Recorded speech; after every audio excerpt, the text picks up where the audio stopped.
Hello students, welcome back.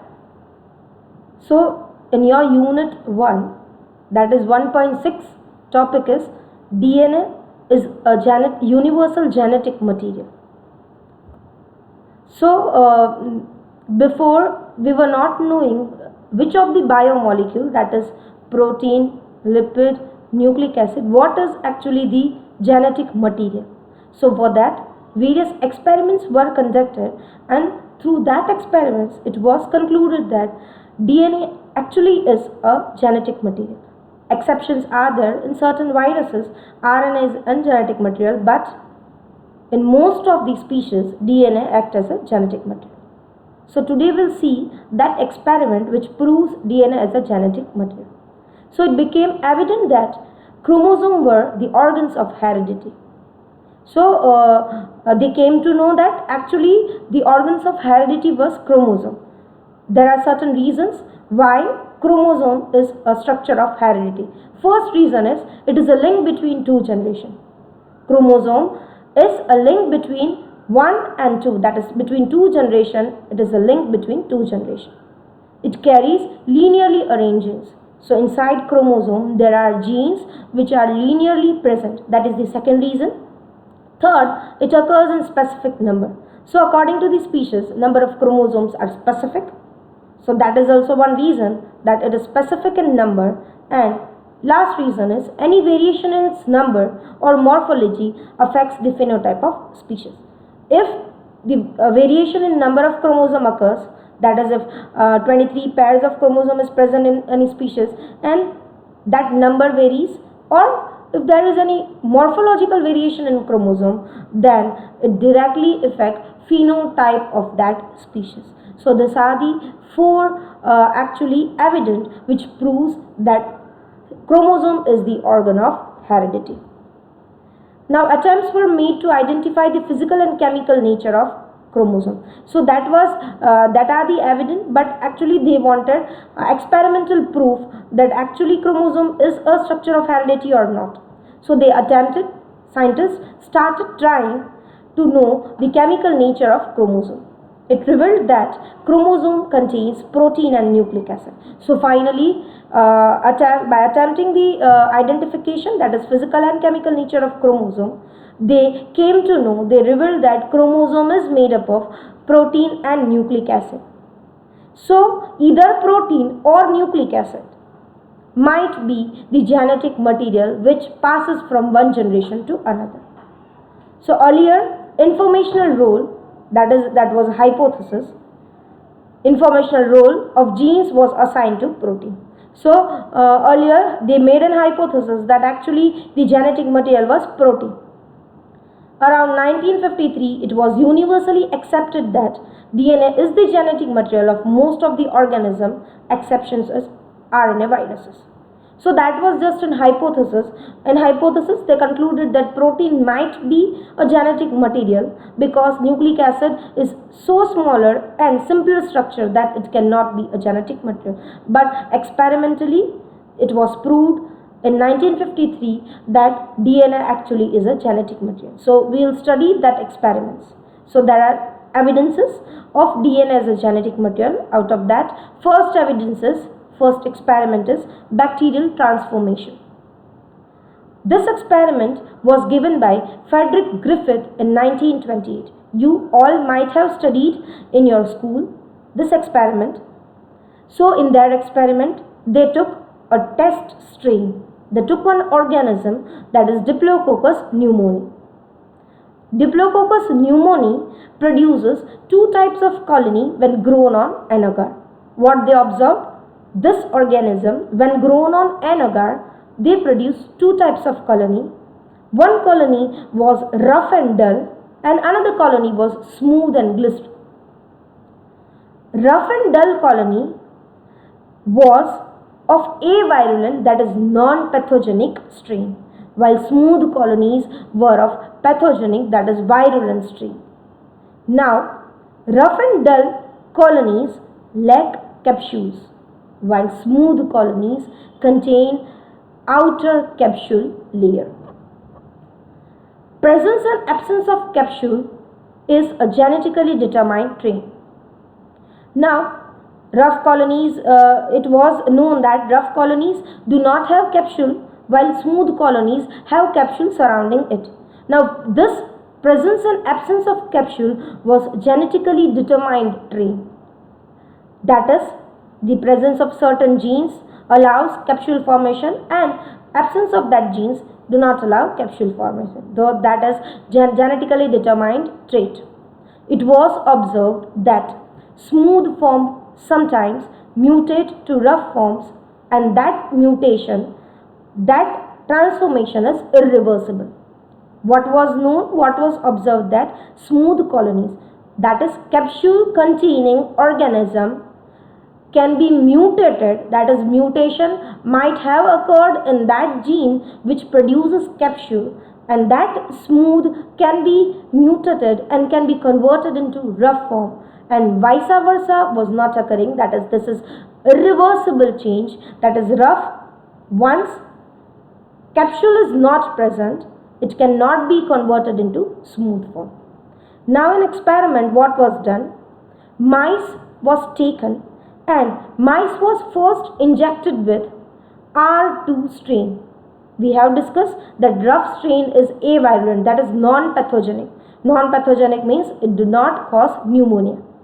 So when mice was injected with rough strain, R2 and S3 these are different strains of rough and smooth strain. What is difference between that strains? It contain in outer layer it contains different antigens, and according to the presence of antigen, the name of strains were given 1, 2 and 3, 4, 5. So mice was first injected with rough second strain. So as it is non-pathogenic strain, it was observed that mice was not suffering from pneumonia and mice was not dead. Second, what they did, mice was injected with smooth 3 strain. We know that smooth is a virulent strain. That is, it was observed that pneumonia has occurred to the mice and the mice died. Now what they did again? Hit-kill smooth strain was prepared. That is, smooth organisms were given the treatment of heat, and such heat treated smooth strain are called HKS, that is heat killed smooth strain. So such type of heat killed smooth strain were injected to mice, and what was observed, that pneumonia did not occur and mice was living.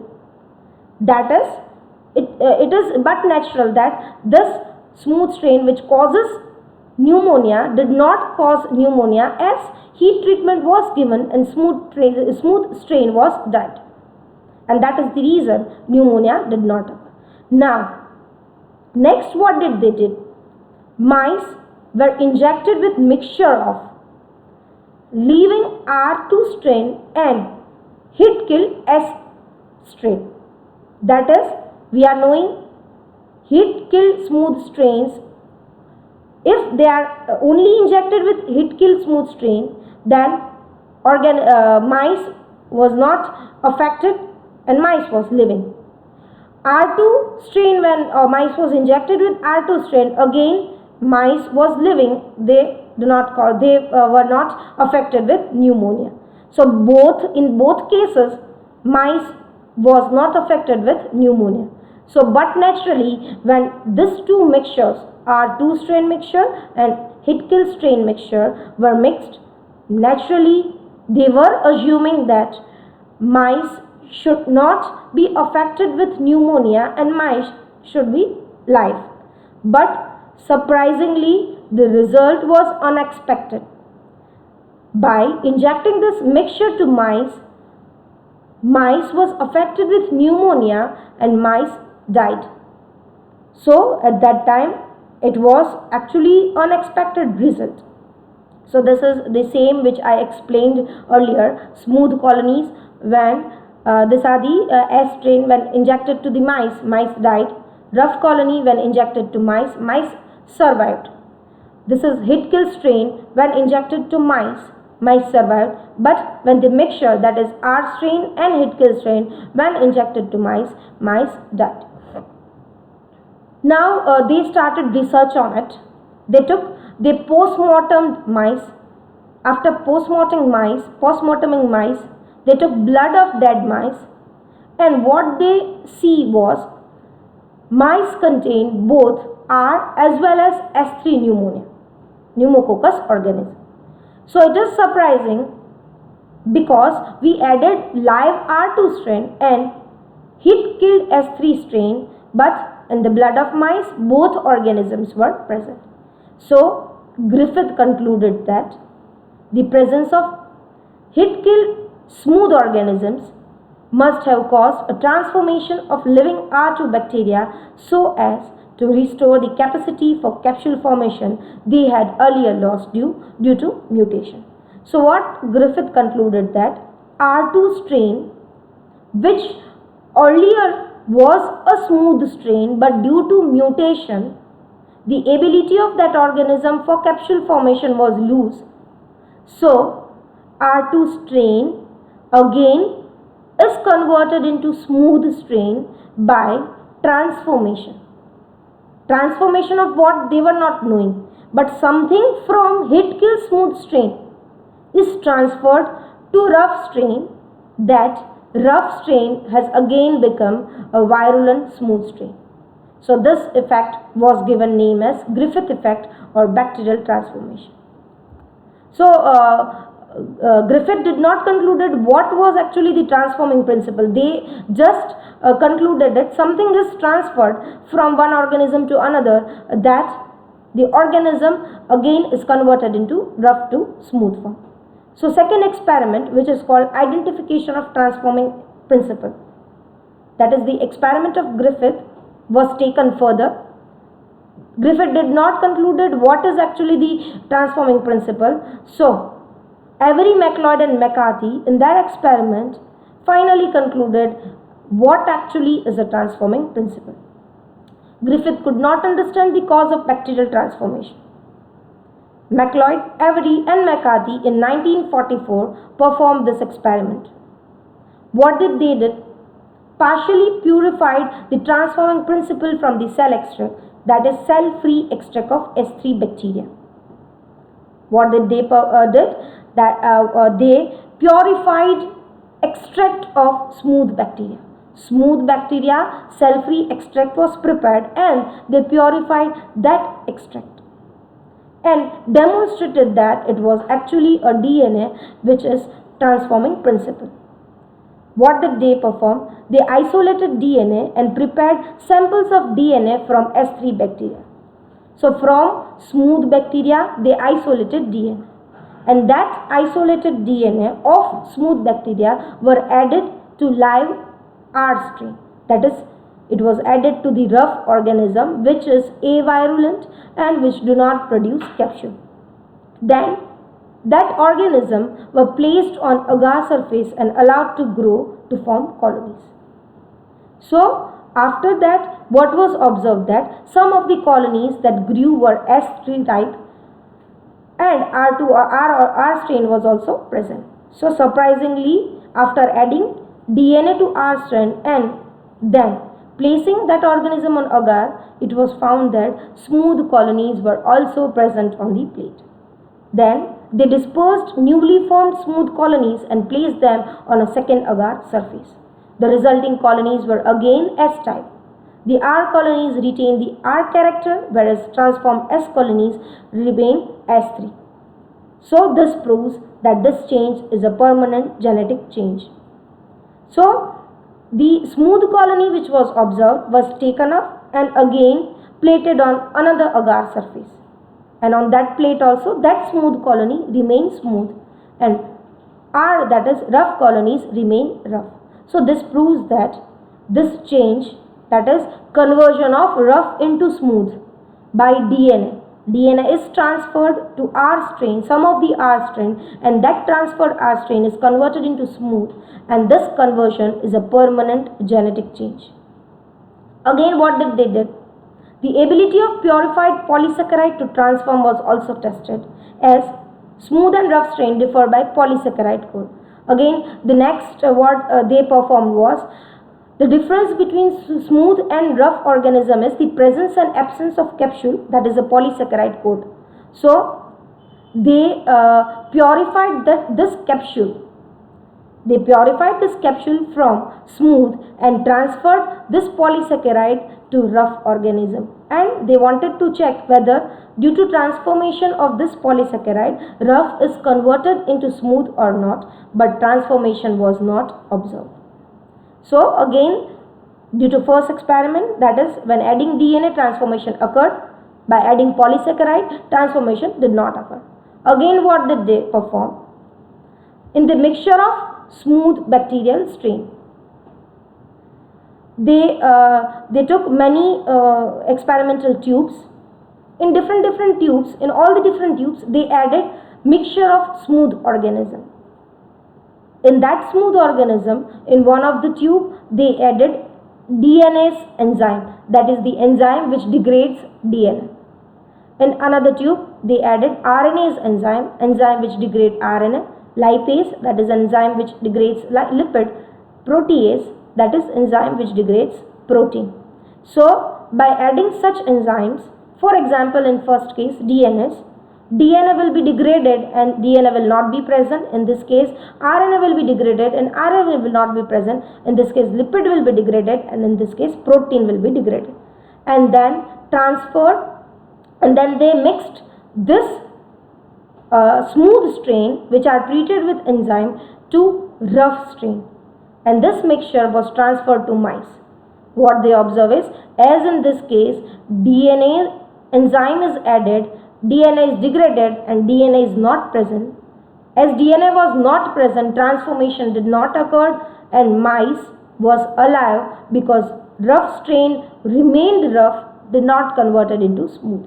While in all the other cases, as DNA was present, transformation has occurred and rough strain was converted into smooth and organism died. So this were the experimental proofs.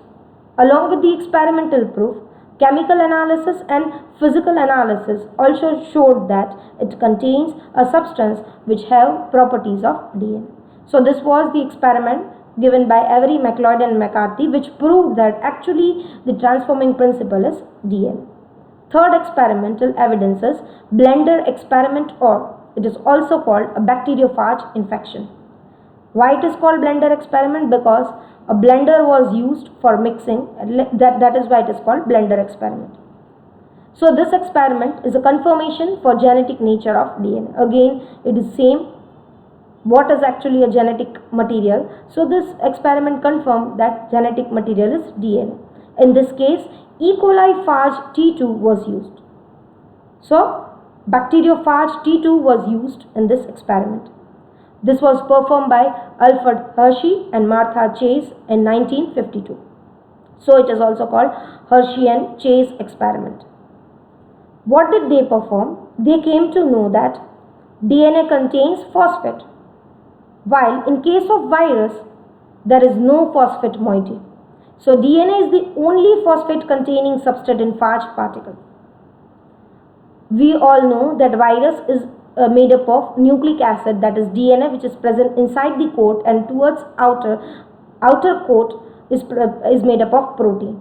So outer coat which contains protein and inner it is a DNA. So in case of phage, phosphate containing material is only DNA, while outer coat contains sulfur containing proteins, or you can say sulfur containing amino acids. So only sulfur containing amino acid are present in coat, while phosphate containing substance is present, it is DNA. Now this phosphate, that is DNA, was radio labeled by phosphate 32. Similarly, proteins which contain sulfur were labeled by again a radio label S35. This is called differential labeling. That is, we can distinguish between DNA and protein by labeling it with different isotopes. Now, both the kind of labeled phage particles were allowed to infect E. coli bacteria. So one phage, that is, this phage were labeled with phosphate and sulfur. So this labeled phage was allowed to infect to the E. coli. Next, what did they perform? The infected bacteria were immediately agitated with blender. So once infection has occurred, either protein or DNA might have transferred to E. coli. So after that, they performed mixing by blender. After shaking with blender, only radioactive phosphorus was found associated with bacterial cell and S35 found only in surrounding medium and not in bacterial cell. So it was not known whether DNA or quote what was transferred to bacteria. But after that experiment, it was seen that DNA has entered into E. coli as phosphorus was present inside E. coli and sulfur, which was radiolabeled, was not present inside E. coli but it was present in around the surrounding of the experiment. It was found that phage progeny carried labeled phosphorus only, while the progeny was not labeled with sulfur. So inside E. coli, phosphorus which was labeled was present, but the labeled sulfurous was not present inside E. coli but it was present in surrounding. This clearly indicates that DNA and not protein is injected into bacterial cell. The anti-protein coat, which is called ghost, is left outside.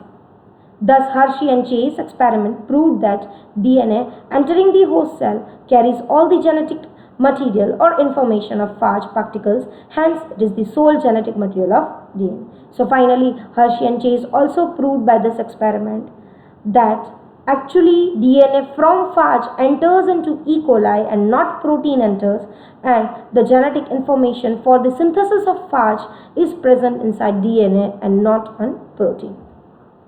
So this is a diagrammatical representation of same experiment. Here labeled coat outside, protein coat which is labeled with sulfur, and in this case phosphorus is labeled, that is DNA phosphorus is labeled. This is E. coli cell.